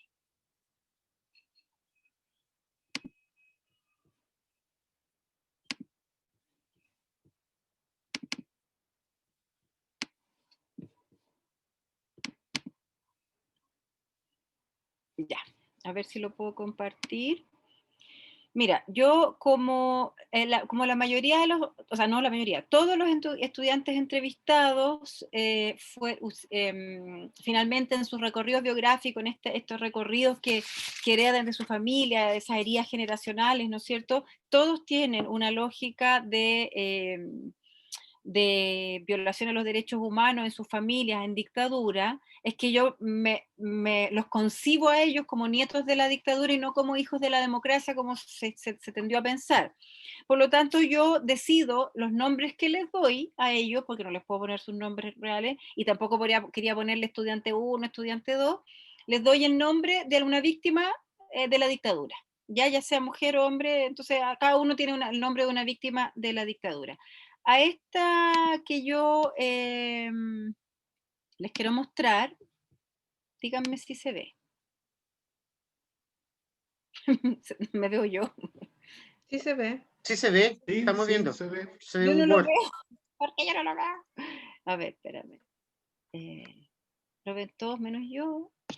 ¿Y cómo hago para verlo yo? Uy. Porque, a ver, ahí los voy a achicar, ahí los achiqué. Ya. Entonces, ese recorrido, entonces, ¿yo qué hice? Después de una, otra y otra entrevista, cada uno de los entrevistados me salían como 20 páginas, 15 páginas de recorrido biográfico, ¿ya? Entonces, yo los describo y así armo, les voy a leer una partecita, se los voy a mandar para que ustedes la vean también. Entonces, parto digamos, la historia del recorrido biográfico de cada una y uno de los entrevistados con una frase que me haya marcado, ¿no? Y que haya sido incluso puesta en como alguna de las categorías nativas que fueron apareciendo. Entonces, esta chica yo le puse Reinalda del Carmen. Creo que debemos cambiar cosas pequeñas todos los días y para eso es necesario trabajar y que entre todos nos concienticemos para que las comunidades hablen hasta barrer con el neoliberalismo y el capitalismo que son herencia de la dictadura. Ese fue el batatazo que esta cabra me pegó en algún momento, ¿no es cierto?, de su narrativa. Entonces, ¿cómo la describo yo? Es una chica menuda, mide un poco más de 1,50 m, es delgada, su pelo es claro y su piel muy blanca, usa aros grandes, está vestida de negro, falda negra, calzas negras, zapatillas negras.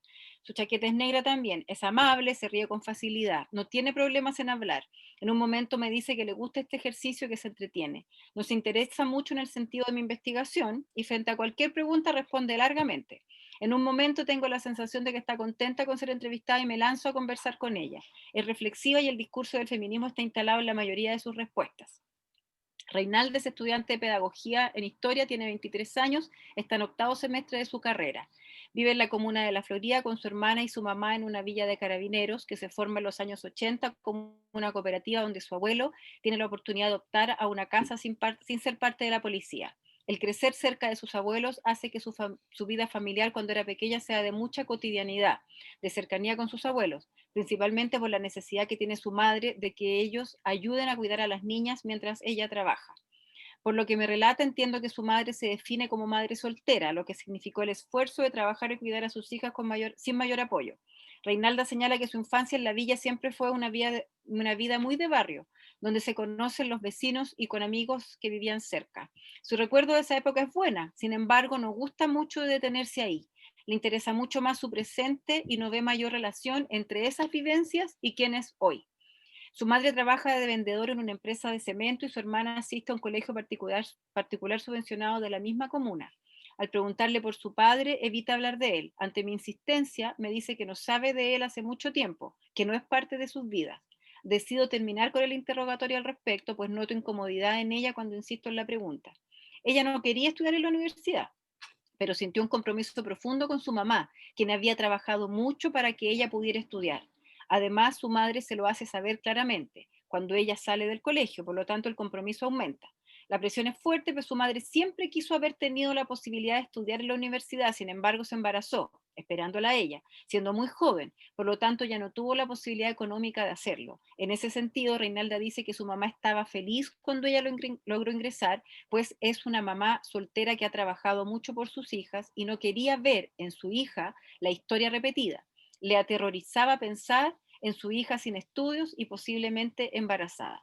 Es por eso que Reinalda y su hermana menor han estudiado en colegios particulares subvencionados, que tienen un pago por parte de los padres de los estudiantes. Su madre veía en ese pago una posibilidad de oportunidades para las niñas. Además, el colegio es católico, de monjas, muy rígido y exigente. Reinalda lo recuerda como un lugar terrible, una escuela dictatorial. El año 2011 participa activa y comprometidamente en los movimientos estudiantiles masivos que luchan por la gratuidad en la educación. En ese momento ella es perseguida en su colegio, censurada y amenazada. Así vivencia el terror de su mamá de que sea expulsada, lo que para ella habría sido doloroso, y una suerte de fracaso frente a los esfuerzos de que sus hijas tuvieran una educación que ella considera como buena. A pesar de la persecución del colegio y los temores de su madre, ella participa de las manifestaciones y de la organización por una educación pública de calidad. Reinalda señala que su mamá nunca supo nada de política, que en su casa nunca se habló de nada en relación a la dictadura o la democracia. Acá ella encuentra una contradicción en su madre, que sin duda favorece su participación, pues a pesar del temor, la apoya en que participe en las movilizaciones. Realmente en mi familia no hay ningún impedimento. Ella entiende que su madre se da cuenta de que aquello que los jóvenes exigían en ese momento era algo justo. La represión en el colegio fue muy grande en ese momento, es tratada de extremista por las monjas e incluso a ella y algunas compañeras llegan a encerrarlas para que no participen de las movilizaciones callejeras, lo que además impide que el colegio sea ocupado, siendo uno de los pocos establecimientos que en ese momento no son tomados por los estudiantes. En su relato comenta ella que ella pertenecía a un grupo minoritario en su colegio y que no cuentan con el apoyo de la mayoría de sus compañeras y menos de los padres. En ese momento ella siente apoyo de su mamá y esa represión, dice ella, permite que los cordones estudiantiles se organicen y consoliden mucho más como respuesta a la represión. A algunos de los estudiantes que participaron en estos cordones los había conocido en la villa donde ella vive desde pequeña, lo que propició a que hubiera mayor confianza. A pesar de no tener vínculos de compromiso político en su familia, Reinalda siempre ha tenido interés por el trabajo político. Dice que desde chica tengo sensibilidad, me daban rabia las injusticias que yo veía y decide comenzar a participar como un acto casi natural, pero sin ningún modelo familiar.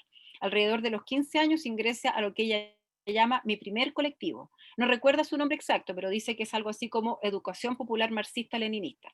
En ese colectivo tuvo que leer mucho y lo agradece. Lee a Marx principalmente. El ejercicio central consistía en trabajar con niños y niñas de la población Los Copigües de la Florida. Lo importante para ellos era que se entendiera que no era una organización social, sino política. Tenían una vinculación directa y trabajo conjunto con la izquierda guevarista. Ella permanece en ese colectivo hasta los 17 años. Decide retirarse pues considera que tenía un autoritarismo disfrazado de leninismo, además de que era un colectivo muy masculinizado. Finalmente el colectivo se disuelve, lo que coincide con el momento en que Reinalda ingresa a la universidad. Pedagogía en Historia no es la primera carrera que Reinalda estudia, anteriormente estudió Administración Pública en la Universidad de Santiago, pero dice que lo odié. Me sentía chica, no sabía qué hacer, no me la compraba, era más por cumplir con la familia. Entrar a la Universidad de Santiago tuvo dos elementos. Por un lado fue interesante porque es una universidad movilizada, pero no logró sentirse a gusto con su carrera. No era lo que se imaginaba y la desilusión fue muy grande. Esa desazón de no saber cómo decirle a su familia que no quería estudiar ahí le provocó mucha angustia, lo que tampoco permitió que se vinculara mayormente con las organizaciones de la universidad. Cuando decidió salirse de su antigua carrera fue un golpe fuerte para su madre. Reinalda sintió la culpa, la frustración de ella. El discurso de su mamá fue claro: tienes que estudiar algo en la universidad.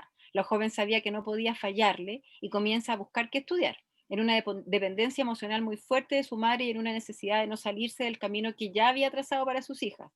Aquí aparece una fuerte dicotomía, una suerte, debería decir ahí, una fuerte dicotomía en lo que Reinalda es: por un lado, una joven muy independiente desde el punto de vista de sus ideales, y por otro, una dependencia económica y emocional de su madre que le hace tomar decisiones en relación a las expectativas de vida que como mamá le ha establecido.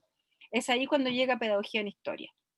Decide estudiar pedagogía, pues por su buen puntaje en la prueba de selección universitaria se le otorgaba la beca vocación de profesor. Ella no tenía dinero para pagarse la universidad. Dice: si no era por la beca de profesor, yo no podía estudiar, no tenía cómo pagarme. Además, estaba decidida a que su mamá no gastara en educación para ella. Por un lado, no quería tener ese peso en su conciencia, y por otro, sabía que de hacerlo su mamá debería trabajar más, y ella no quería que eso pasara. Así, además, Reinalda busca un espacio de autonomía y de independencia. Eso como para, no se los voy a leer entero porque son largas, pero más o menos así. Esta chica es la única chica que no quiere ser profesora y que no había tenido algún hecho político, digamos, de violación a los derechos humanos en su familia. La única. Todo el resto sí quieren ser profesores y habían tenido algún tipo de violación a los derechos humanos en su familia. Eso. Ya no sé cómo dejar de compartir de nuevo. Ahí sí. A ver, Ahí sí. ahí hemos vuelto. Bueno, Bueno, y entonces yo con cada uno de los entrevistados hice un recorrido biográfico completo, digamos, que fue muy entretenido. Fue harto trabajo, pero fue una de las partes que más me gustó de la tesis. Eso. Si quieren, yo se los puedo enviar también para que lo tengan como referencia, y lo que me ofrezco es que si alguno requiere, por ejemplo, Verónica hace un ratito señalaba que a lo mejor algo de marco teórico, me envían un mail nomás y yo les mando lo que tengo, digamos, lo que les puedo aportar. Por supuesto, siempre uy, a no, y disposición. el material, si tiene harto de esos registros, está buenísimo. Yo la verdad Entretenido. que justamente con la profesora Kitty mañana hemos discutido bastante respecto de lo que podríamos llamar subjetividad política escolar, o sea, porque, a ver, ahí claramente mi posición es que uno se pelea con el campo, ¿no? Porque como el campo educativo, la investigación del campo educativo, finalmente siempre es qué vamos a hacer para que los niños aprendan más.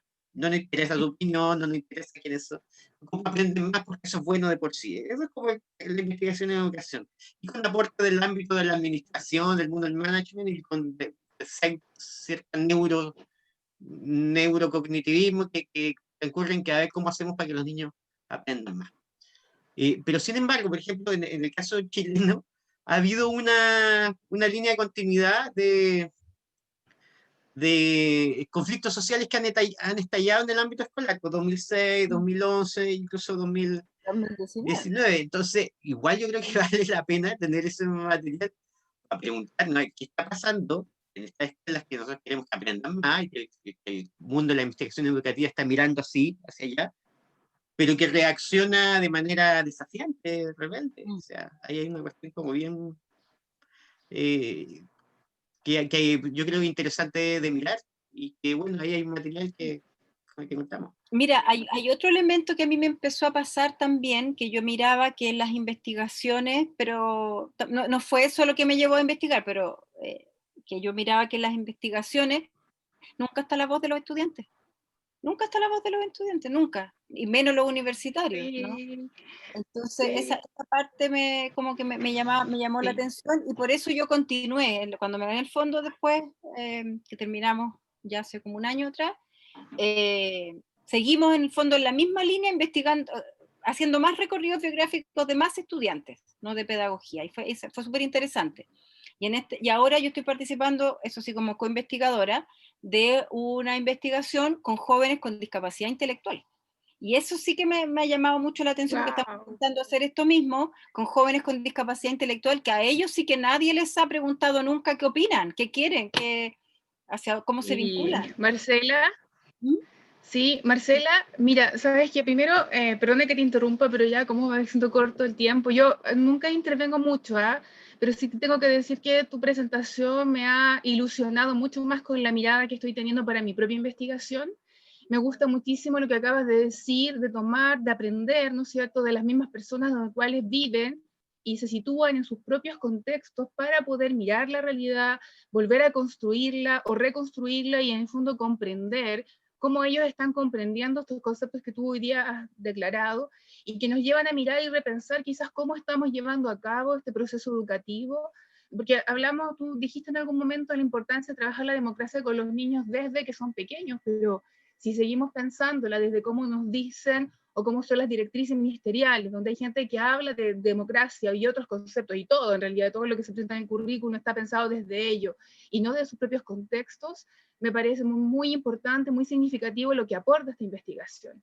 Y desde allí, ese elemento que tú trabajas y cómo recoges la información a través de este instrumento dialógico, me hace muchísimo sentido porque busca desde la construcción que tiene cada uno de las personas que han vivido, que han tenido, y su historia ha quedado reflejada en lo que tú presentas, situándose desde sus propios escenarios, desde su propia experiencia, esta construcción que busca finalmente no solamente terminar con tu investigación, sino que trasciende mucho más allá, hacer y transformar esa realidad y transformar también, ojalá, yo siempre soy un poco ese desafío de ojalá que esto llegue a tener alguna injerencia en el desarrollo al menos de mi propio hacer o quehacer como docente. Desde allí, muchas felicitaciones.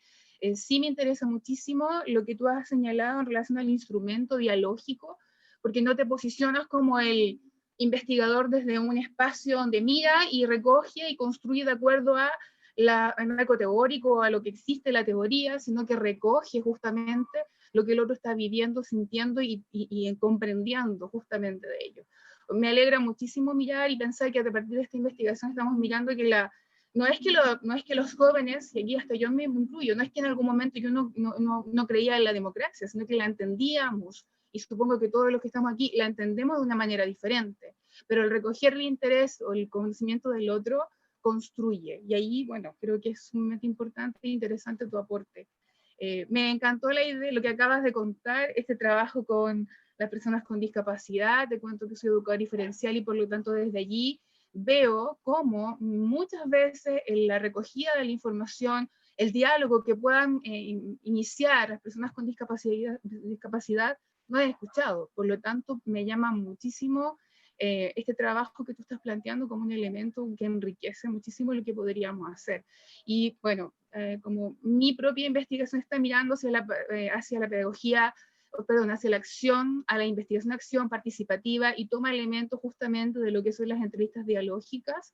Me encantaría que compartieras conmigo ese material y si ya tienes como tu tesis, ojalá también, para mirarla, porque me invita a, de hecho me hace pensar que lo que estoy haciendo tiene mucho sentido y tiene realidad. Sí, quizás recojo también lo que dicen los profesores en torno a tener mucha claridad en el problema, ¿sí? Pero también hay un ejercicio que uno puede seguir haciendo mientras está construyendo esta realidad con los otros. Así que no, muchas gracias, sabes que me hace reencantarme con lo que estoy mirando, porque a veces de repente escuchar los comentarios del otro lo hacen a uno como dudar en lo que uno está haciendo. Así que te agradezco esta presentación porque me invita a seguir, que no estoy tan mal en las decisiones que estoy tomando, que todavía no son las decisiones finales, ¿sí? Porque nos construimos cada vez que miramos y retomamos la tesis, la bibliografía que nos revisa, incluso esta instancia, ¿no es cierto?, de mirar otros proyectos como han ido desarrollándose en la investigación como tal. Así que muchas gracias, de verdad. Gracias Carolina. Muchas gracias a ti. Muchas gracias a ti. Bueno, eso, ya no sé, no sé cómo lo hacemos, pues me mandan directamente un mail y me piden lo que quieran para no andar mandando mail masivo y molestando, y eso hagamos. Si quieres, mi correo es mbetancur@academia. Más No, fácil que eso. igualmente, o sea, vamos a tratar con Andrea de armar un Teams y un repositorio con esto también Ya, en las ok. plataformas también, y bueno, sí, nos escribimos, y reitero ahí en ese sentido, ahí a disposición, o sea, nos pueden hacer todas las veces que se necesite respecto, bueno, quiero conseguir ¿Puedo esta agregar? clase, sí. ¿Puedo hacer Sí. algo breve, pequeñito? Solo, a ver, mi investigación la estoy situando en una metodología dialógica participativa, una metodología que en Chile se ha ido consolidando a través de la pedagogía, la metodología Kichu Kinkelain Taché. Este domingo tienen una presentación, esto a cargo de un fondo, ¿sí, no es cierto? Tengo el link por si alguien quiere participar, lo comparto, van a trabajar justamente cómo la investigación se ha ido elaborando a partir de esta misma metodología.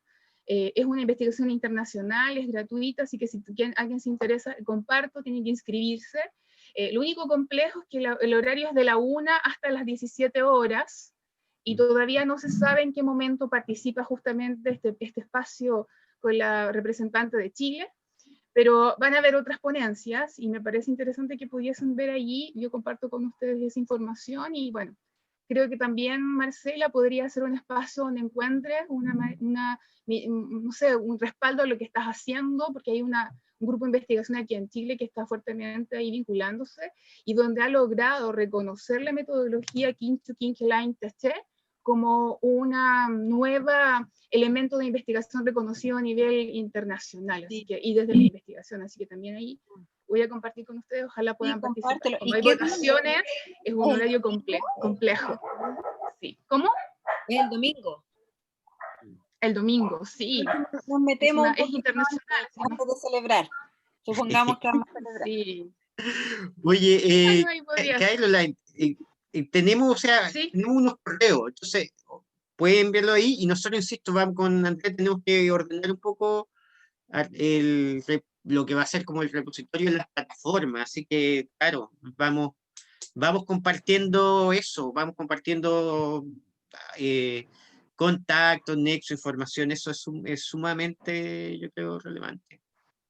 Súper. Gracias Sí, Carolyn, por yo, la invitación. No, Marcela, sí, gracias. yo quisiera señalar algo bien pequeño en relación precisamente a los horizontes que nos ha ido abriendo Marcela. Yo creo que si podemos tomar una lección súper bonita de lo que ella nos ha compartido hoy, es que el investigador debe ser flexible, o sea, escéptico y flexible a la vez, una combinación entre esos dos elementos, porque de alguna manera su mirada metodológica puso en tensión su mirada teórica y su mirada teórica puso en tensión su mirada metodológica, y ella estuvo siempre abierta a esa posibilidad de explorar nuevos caminos, de generarse dudas para ir aquilatando también sus decisiones. Entonces creo que esa forma de trabajar donde se está dispuesto a mirar, ¿no es cierto?, qué hay cuando su mismo profesor en el doctorado le dice, pero tú estás mirando a la juventud. Ella lo vio como una oportunidad entonces para poder refinar también su propia mirada teórica. Entonces esa concatenación entre lo teórico y lo metodológico es súper bonito en el trabajo de Marcela, y yo creo que rescata un poco para que uno como investigador también esté disponible a eso, o sea, que no estemos cerrándonos a las opciones ni desde el punto de vista metodológico ni desde el punto de vista teórico, sino que estemos armando de manera armoniosa para que nuestras decisiones metodológicas estén en un correlato auténtico y consistente con nuestras decisiones teóricas y viceversa. Eso nada más rescatarlo, porque yo creo que al final estaba pensando todo el tiempo en eso y yo dije, hoy sí, en realidad es un muy buen ejemplo de cómo debería perfilarse un investigador en el área cualitativa. Ya, pues. Yo creo que desde la humildad, yo creo que lo importante es plantearse desde la humildad de que siempre estás aprendiendo, porque uno tiende a defender su parcela, pero a lo mejor si la abro me enseñan otras cosas, y eso es difícil acá en Chile también, porque están siento yo que el ámbito de la investigación, bueno, cuesta tanto investigar, ¿no? Estás siempre postulando y de 3 proyectos te ganas 1 o te ganas 2, pero siempre hay tiempo como, entre comillas, perdido de postulaciones que no te ganas y otras que sí te ganas. Entonces, hay cierto resquemor entre la gente como que tiene una parcela cerradita de investigación y cuesta abrirla, ¿no? Porque es muy difícil investigar en Chile, pues, obviamente. Entonces ahí yo creo que la generosidad y la humildad traen buenos frutos. Bueno, le agradezco ahora sí, todas. Gracias a estar. ustedes, chiquillos, por escuchar y por Vemos pensar. mañana, los que es mañana. Esto lo voy a convertir y lo voy a poner en un YouTube. Lo hago, me voy a demorar un ratito, pero lo voy a tener y antes de aquí, a la otra semana lo tengo seguro. Y ahí les vamos dando noticias sobre lo que va, todo lo que ha girado, o sea, en torno a esto, el PowerPoint, no sé, la bibliografía, lo que sea como aporte para eso. ¿A Ya qué hora es pues, mañana tuya? ¿perdón? ¿A qué hora es mañana? A las 10. Creo que sí, ok. sí, 10. Ya, súper. Que estén muy Gracias. bien entonces, Gracias, que tengan Gracias, buena que tengan tarde. buen fin de Gracias, semana. Gracias. Marcela. Saludos a todos. Chao, Adiós. chao. Muchas gracias a todos, que estén muy bien.